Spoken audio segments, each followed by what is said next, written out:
de Mateo, capítulo 7, versículo 24. Es un texto que seguramente que hemos escuchado ya muchas veces. ¿Se oye? ¿No? Ahora sí. Es un texto que ya hemos escuchado muchas veces. Dice así el Señor, después, una vez terminaba el sermón del monte, decía: cualquiera pues que me oye estas palabras y las hace, le compararé a un hombre prudente que edificó su casa sobre la roca. Descendió lluvia y vinieron ríos y soplaron vientos y golpearon contra aquella casa y no cayó porque estaba fundada sobre la roca.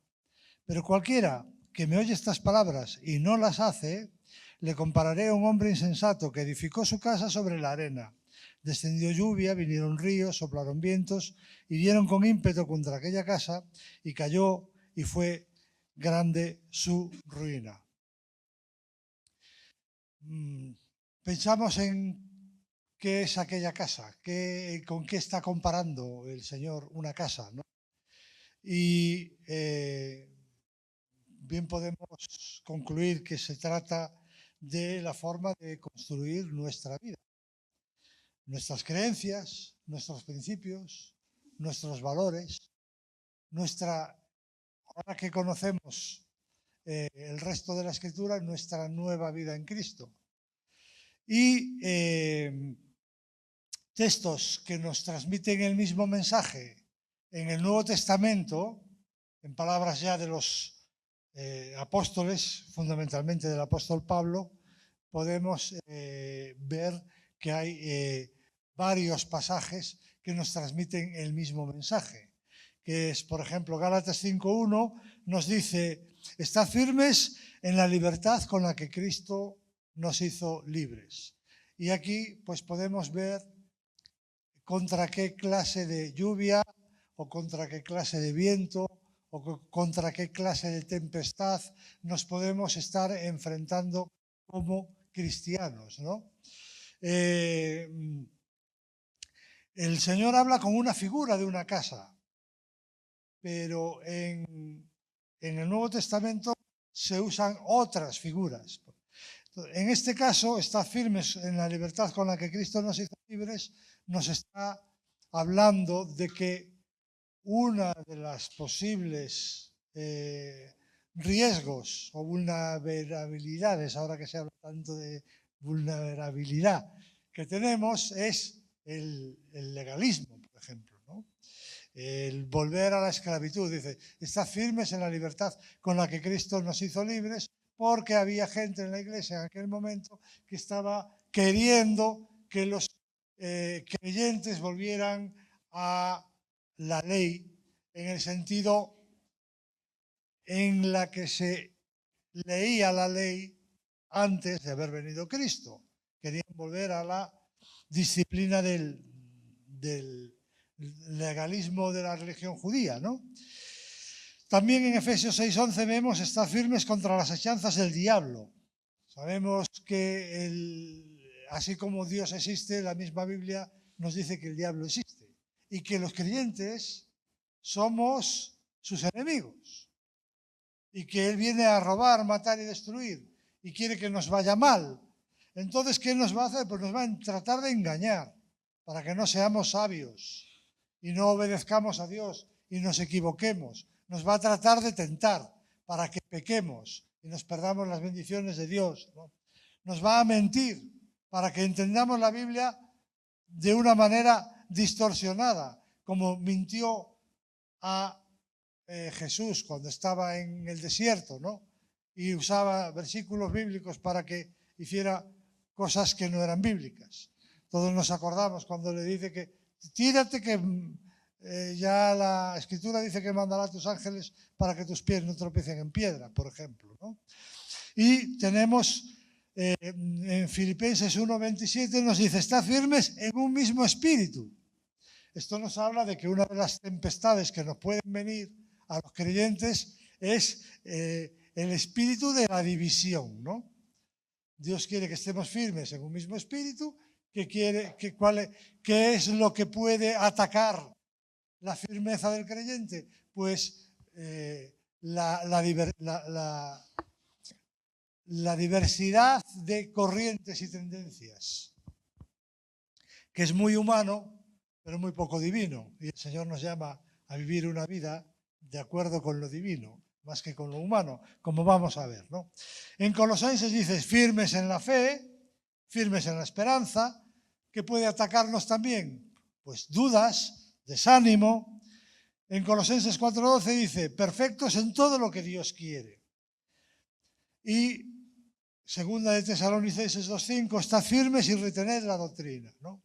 Entonces, nos pueden venir también ataques a la doctrina, engaños para que creamos doctrinas que no son correctas.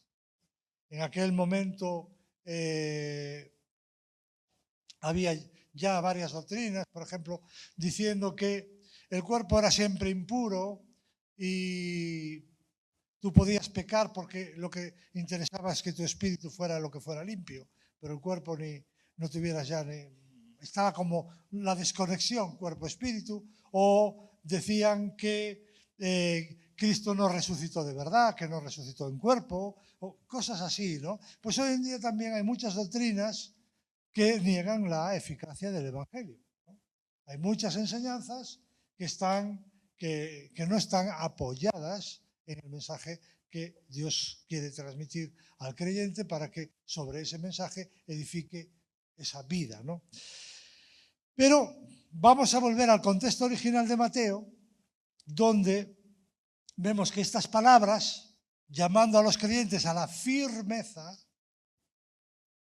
a que no sean vulnerables, a que sean cristianos sólidos y estables, este llamado es justo después de haber terminado el conocido como el Sermón del Monte, el Sermón de la Montaña, que contiene Mateo desde los capítulos 5 al capítulo 7. Y si nos adelantamos un poquito más al capítulo 4 de Mateo, el Señor viene a decir a sus discípulos, nosotros somos hoy la representación de sus discípulos, ¿no? Cuando Jesús ora en Getsemaní, dice, no oro por estos, sino por todos aquellos que vayan a creer por la palabra de estos, ¿no? Entonces ahora los representantes de Santiago, Pedro, Juan, Tomás, somos nosotros. A nosotros nos está hablando, dice, arrepentíos porque el reino de los cielos se ha acercado a vosotros. El Señor está anunciando en Mateo 4 que quiere introducir un nuevo reino, pero no un nuevo reino en el sentido como se interpretaba desde el punto de vista mundano, ¿no? ¿Qué es un reino? ¿Qué entendemos hoy que es un reino? Un estado, un territorio con un gobernante. Y no es exactamente eso lo que el Señor venía a traer, sino que el reino de Dios era una clase de reino diferente. Era un reino, un conjunto de principios, de enseñanzas que traían el reino de Dios a nuestros corazones. El Señor lo que quiere es traer los principios del reino a nuestros corazones. Quiere reinar en nosotros. Quiere traer un modo de vivir diferente. Y ese es el reino de los cielos. ¿Cómo sabemos que ese es el reino de los cielos y no que es un reino como el de este mundo? Pues por lo que hizo después el Señor.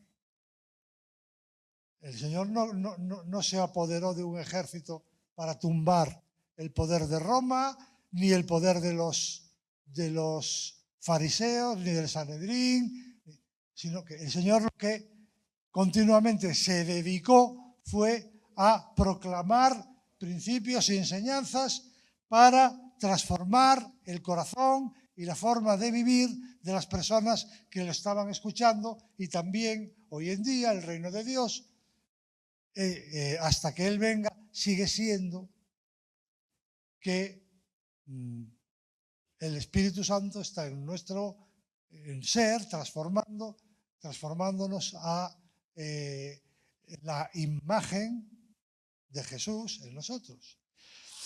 El reino que venía a traer era un contraste entre el reino de este mundo, entendido así, como un conjunto de principios y valores, ¿no? Esto en el mismo Evangelio de Mateo, capítulo 5, nos habla de empieza por las bienaventuranzas, ¿no? Una serie de conceptos que eran nuevos y que venía a introducir Jesús en aquel momento, ¿no?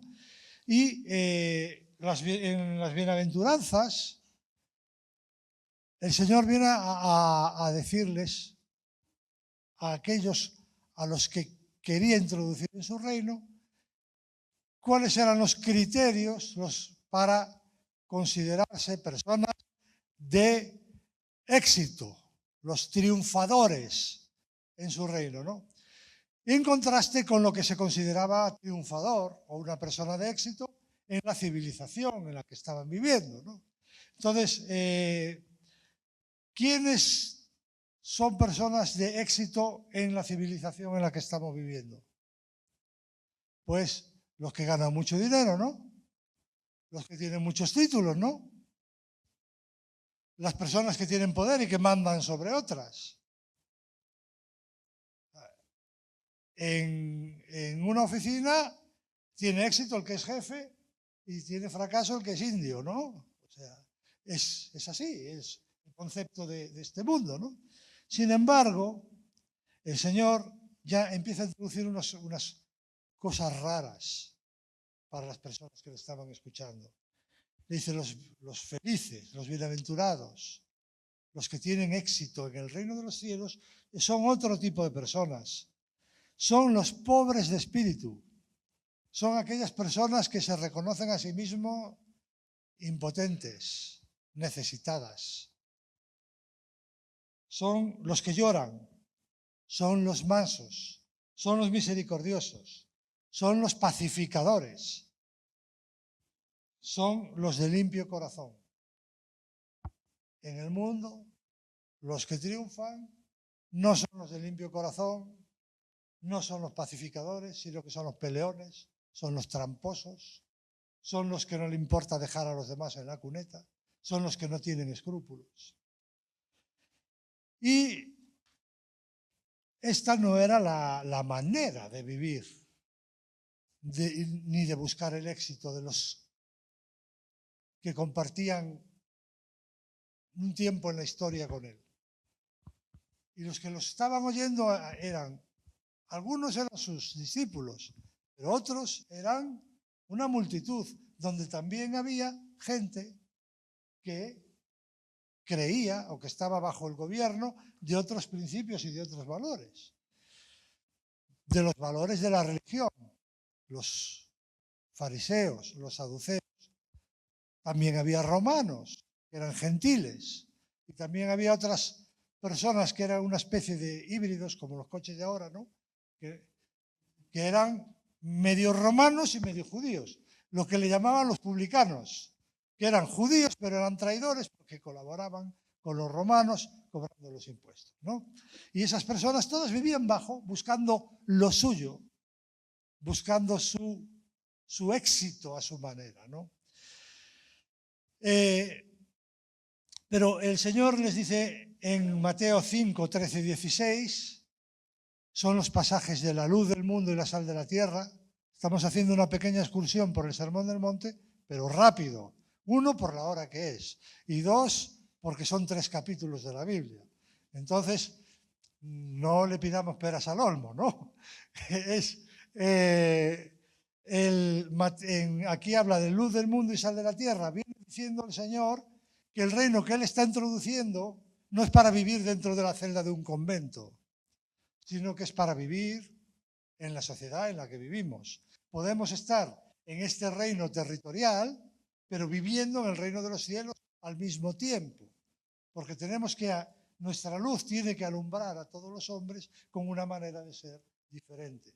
Y el Señor estaba introduciendo esto en aquel momento. Ahora que tenemos todo el Nuevo Testamento, vemos que El Nuevo Testamento está machacando el Sermón del Monte continuamente, con las enseñanzas que está trayendo los apóstoles, Pablo, Pedro, en las cartas a la iglesia, ¿no? Y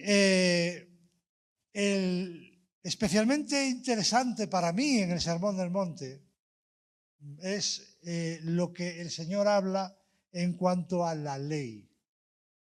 Lo tenemos en Mateo 5, del 17 al 48, y son los famosos, oísteis que fue dicho, pero yo os digo. Primero dice que no viene a cambiar nada de la ley, y después viene a decir, os dijeron esto, pero yo os digo lo otro. Entonces, ¿qué pasa?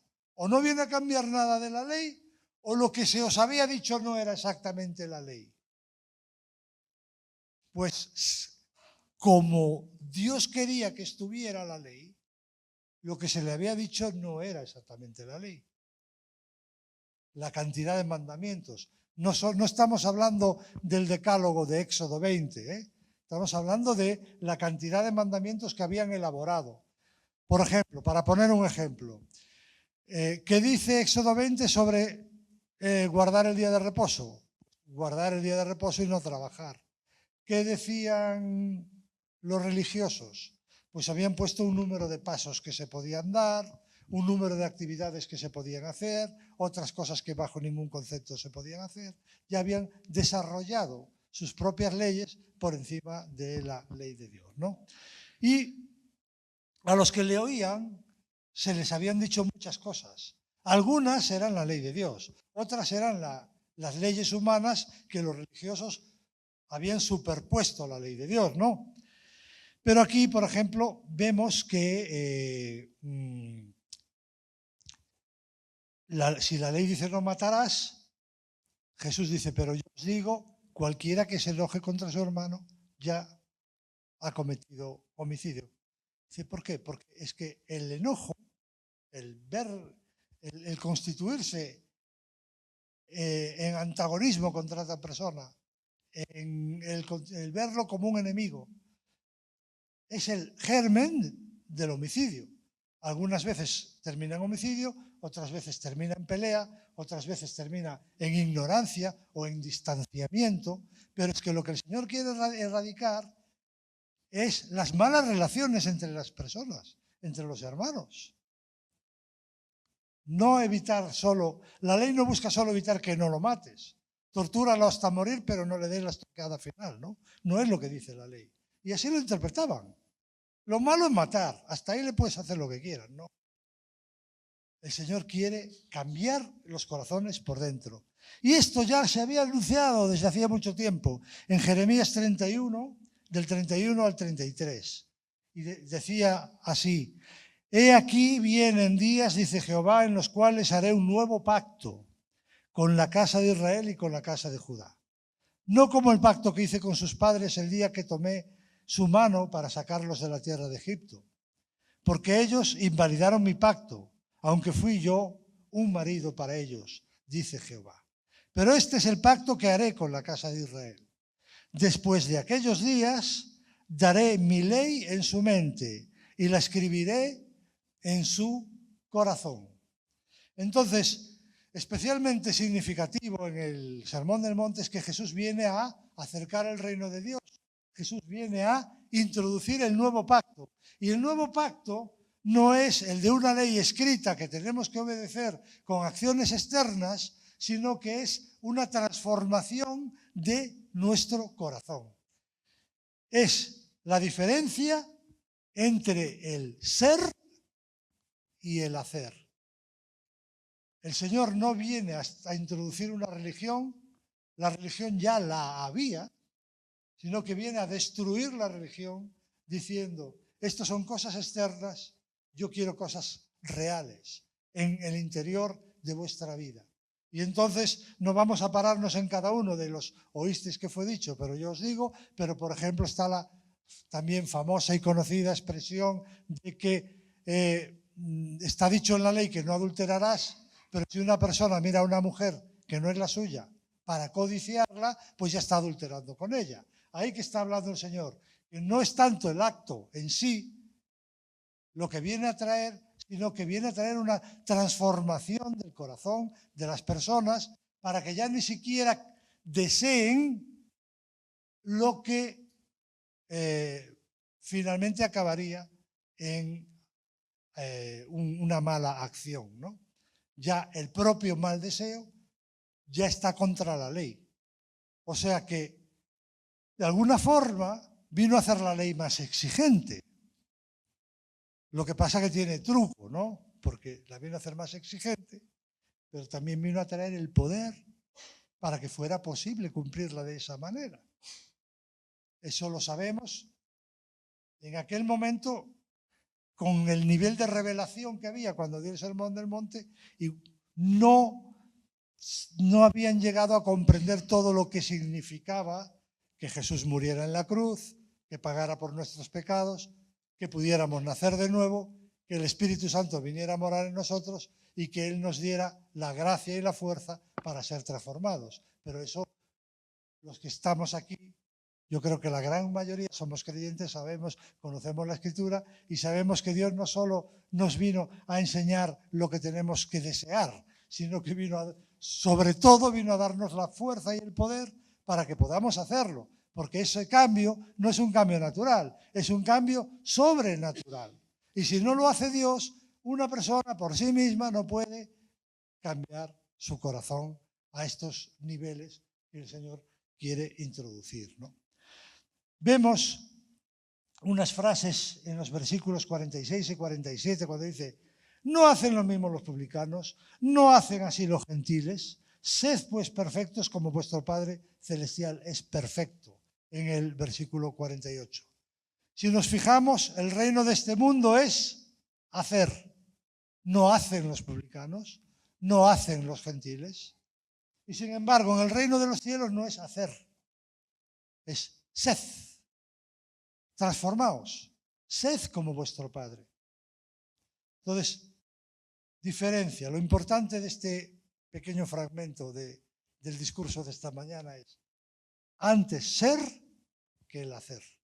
El hacer, si eres, viene solo. Después, en Mateo 6, habla de ciertas prácticas religiosas que había en aquel tiempo. Del 1 al 6 nos habla de la oración y cómo oraban los religiosos de aquel tiempo, ¿no?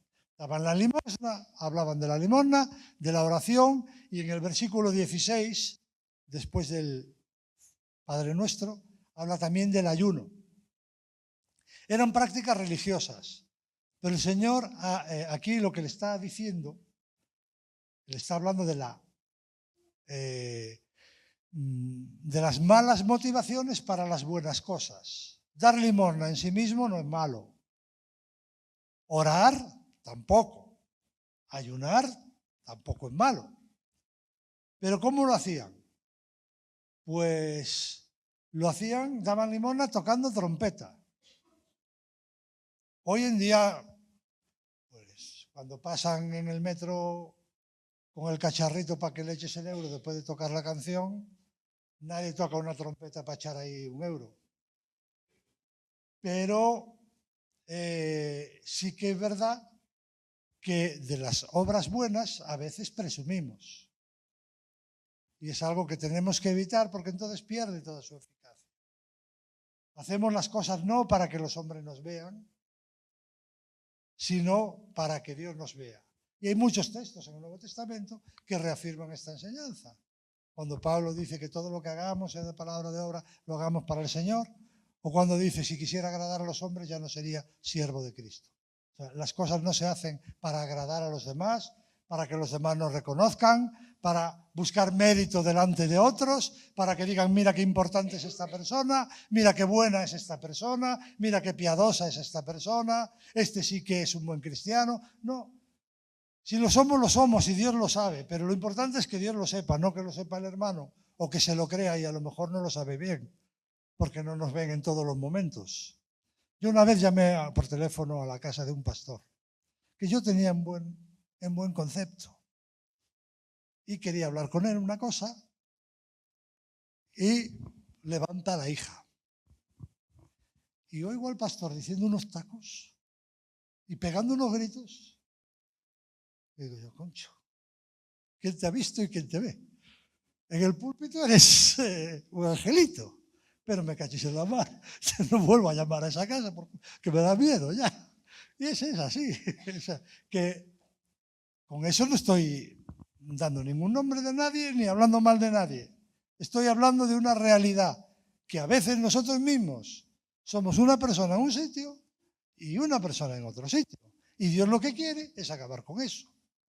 Quiere que seamos el mismo en todas partes. Por eso lo importante es el ser y no el hacer. Porque si somos como somos en todas partes, ¿no?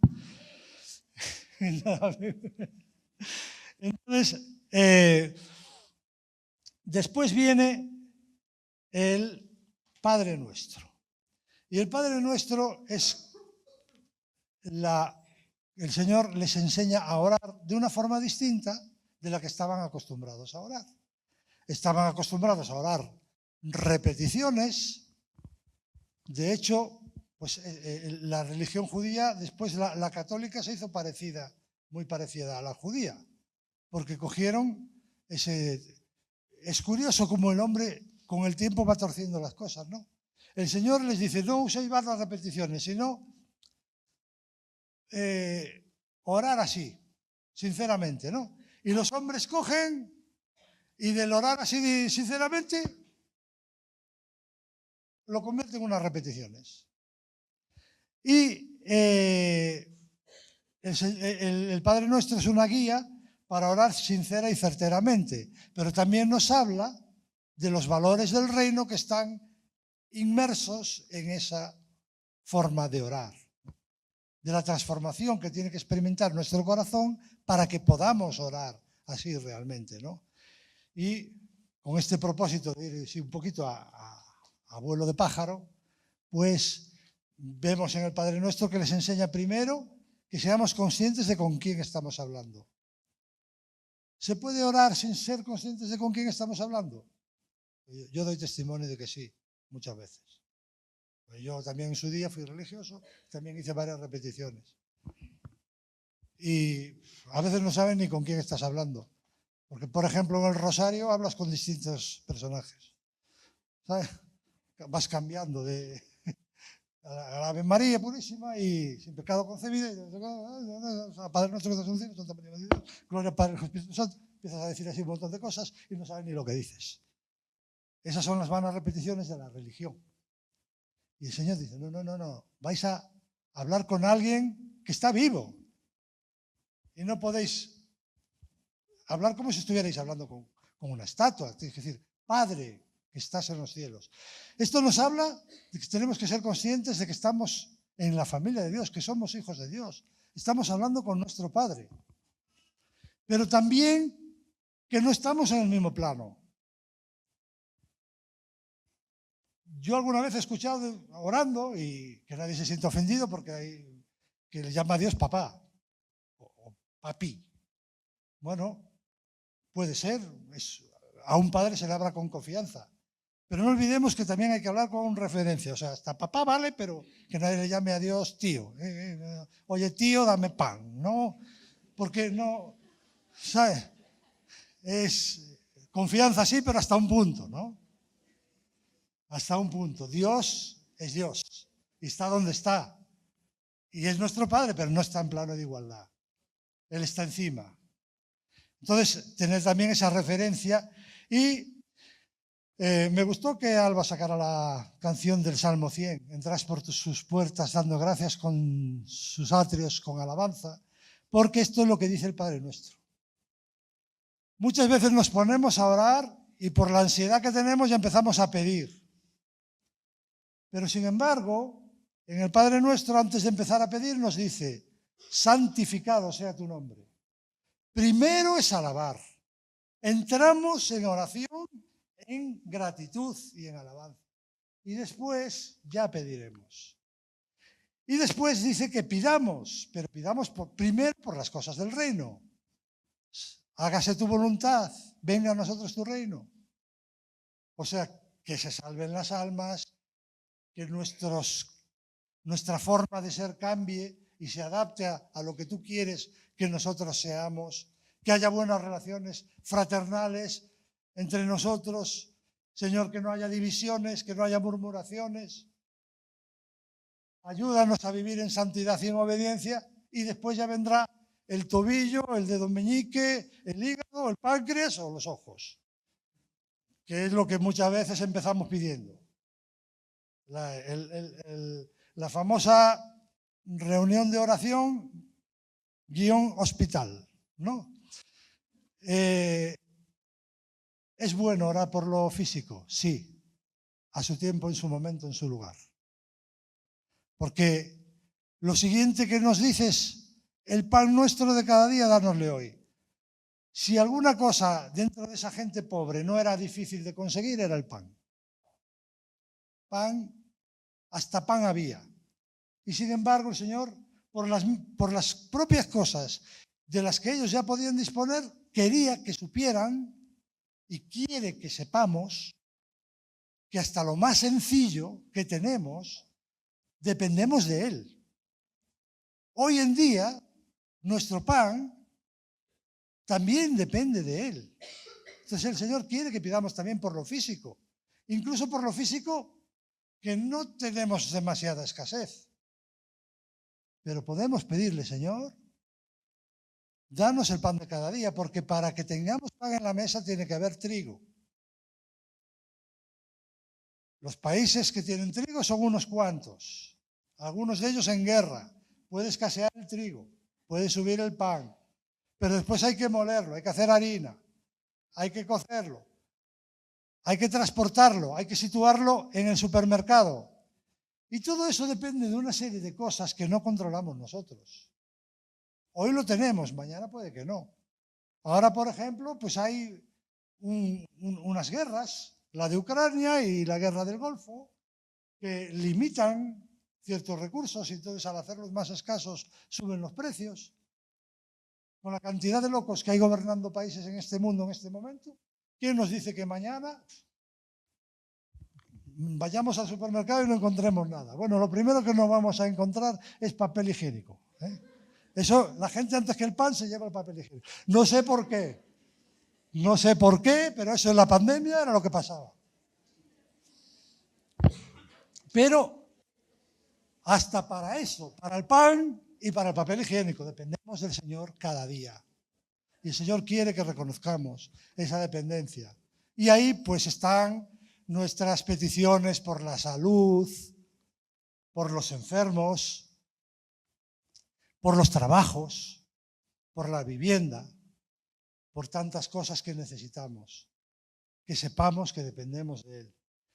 Entonces, nuestro seguir adelante depende de Él. Y también depende de Él, no solo nuestro seguir adelante, sino nuestra seguridad. Y ahí es cuando dice que pidamos por no caer en tentación, por ser libres del mal.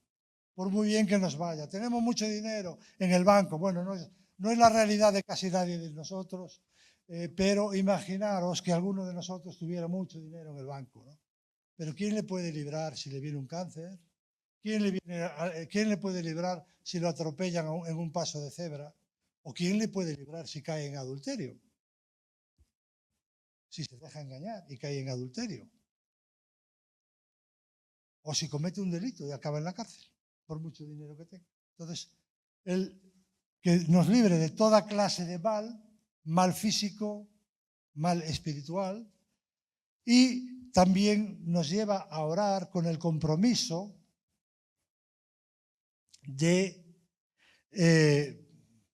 perdonar a los que nos deben mucho menos de lo que nosotros le debemos a Él. Perdónanos nuestras deudas, así como nosotros perdonamos nuestros deudores. Nosotros, cuando leemos ese pasaje de los dos deudores, ¿no?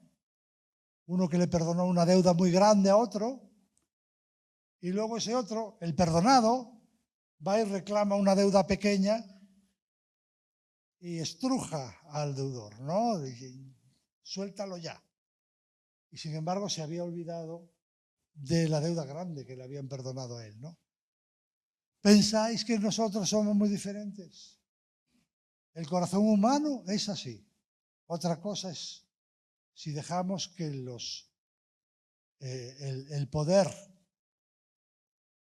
del reino crezca dentro de nosotros por medio del Espíritu Santo, ¿no? El poder de los principios del reino, la edificación de esa casa, de esa nueva vida, de esa nueva forma de ser, de esa transformación. Y ya estamos acabando ya, seguimos el resto de enseñanzas que habla de no hacer tesoros en el cielo, del afán y la ansiedad, de buscar primero el reino de Dios y su justicia. También que no juzguemos a los demás, que antes de ver la paja en el ojo ajeno, veamos la viga en el nuestro. Son aplicaciones de los mismos principios que están en el Padre Nuestro. Lo que primero venimos a orar, después le viene a aconsejar que vivan así.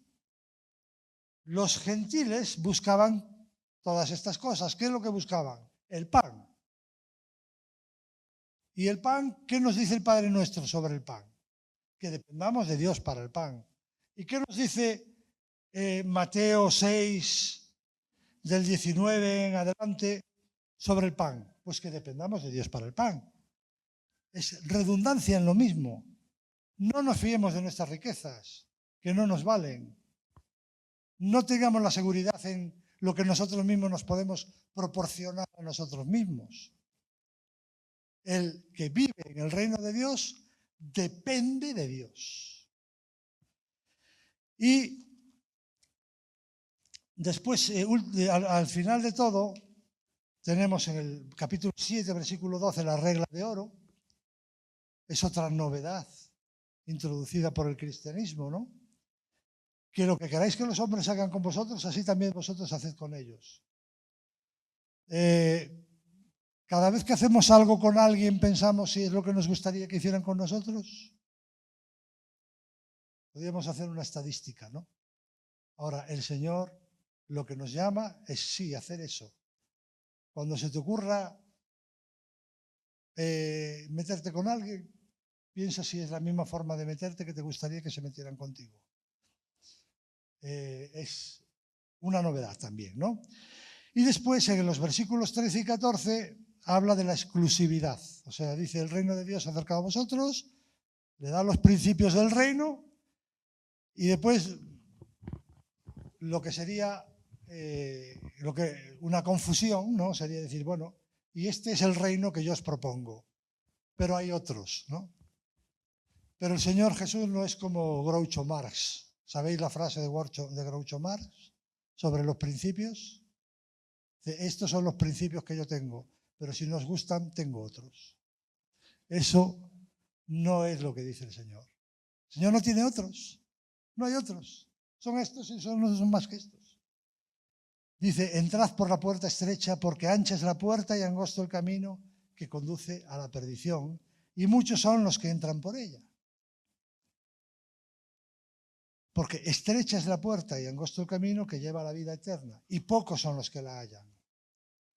En este texto de Mateo 6 nos recuerda a Juan 10 cuando dice Jesús, yo soy la puerta, o a Juan 14:6 que dice, yo soy el camino, la verdad y la vida.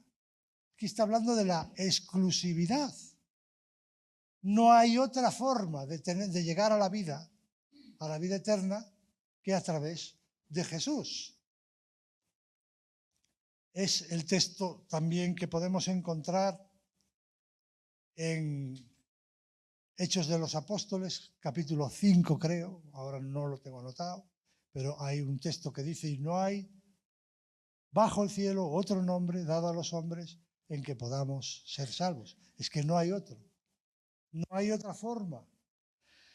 Entonces, la